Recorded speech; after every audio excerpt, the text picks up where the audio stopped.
వేదవతి వాళ్ళు ఇంటికి వస్తూ ఉంటారు. అది చూడగానే అక్కడ ఉన్న రామరాజు మాత్రం అదేంటి చిన్నోడు ప్రేమ ఇంటికి రాలేదు వాళ్ళేరి అని చెప్పేసి అయితే అడుగుతూ ఉంటాడు.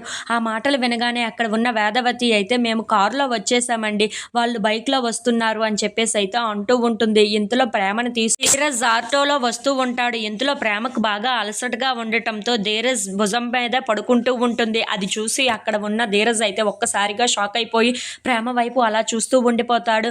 ఇంతలో అక్కడ ఉన్న ప్రేమని ఇంటికి ఆటోలో తీసుకొని వస్తూ ఉంటాడు. అది చూడగానే అక్కడ ఉన్న రామరాజు అయితే ఒక్కసారిగా షాక్ అయిపోతూ ఉంటాడు. అదేంటి వీళ్ళు బైక్లో వస్తున్నారని చెప్పావు, ఇప్పుడేమో ఆటోలో వస్తున్నారు, ఏం జరిగిందో ఏమో అని చెప్పేసి అయితే చాలా కంగారు పడిపోతూ ఉంటాడు. ఇంతలో అక్కడ ఉన్న రామరాజు దగ్గరికి ధీరజ్ వాళ్ళు వస్తూ ఉంటారు. అది చూడగానే అక్కడ ఉన్న రామరాజు అదేంట్రా మీరు బండిలో వస్తున్నారన్నారు, ఇప్పుడు ఆటోలో దిగారేంటి అని చెప్పేసి అయితే అడుగుతూ ఉంటాడు.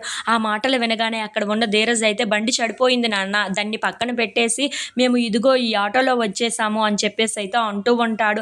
ఆ మాటలు వినగానే అక్కడ ఉన్న రామరాజు అయితే చాలా కోపంగా ఏంట్రా బండి చెడిపోతే పక్కన పడేస్తావా, నీకు అసలు బుద్ధి బుర్ర ఏమైనా ఉందా, నీకు అసలు ఏమీ తెలియదా ఏంటా అని చెప్పేసి అయితే అంటూ ఉంటాడు. ఆ మాటలు వినగానే అక్కడ ఉన్న ధీరజ్ అయితే ఒక్కసారిగా షాక్ అయిపోయి వాళ్ళ నాన్న వైపు అలా చూస్తూ ఉండిపోతాడు.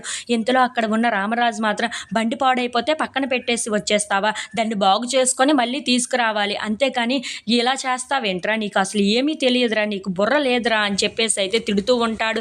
ఆ మాటలు వినగానే అక్కడ ఉన్న ధీరజ్ ప్రేమ వాళ్ళు అయితే చాలా బాధపడుతూ ఉంటాడు. ఇంతలో అక్కడ ఉన్న వల్లి మాత్రం చాలా నవ్వుకుంటూ ఉంటుంది. అది చూడగానే అక్కడ ఉన్న ప్రేమ అయితే ఒక్కసారిగా షాక్ అయిపోతూ ఉంటుంది. ఏంటి ఈ అమ్మాయి ఇలా నవ్వుకుంటుంది అని చెప్పేసి అయితే అనుకుంటూ అక్కడ ఉన్న వల్లి వైపు అలా చూస్తూ ఉండిపోతుంది. ఇంతలో అక్కడ ఉన్న ధీరజ్ మాత్రం వాళ్ళ నాన్న తిట్టడంతో చాలా బాధపడుతూ ఉంటాడు. అది చూసి అక్కడ ఉన్న వల్లి అయితే మరీ పొంగిపోతూ ఉంటుంది. అది చూసి అక్కడ ఉన్న ప్రేమ అయితే చాలా కోపంగా వల్లి వైపు అలా చూస్తూ ఉండిపోతుంది. If you like this video please like, share and subscribe friends.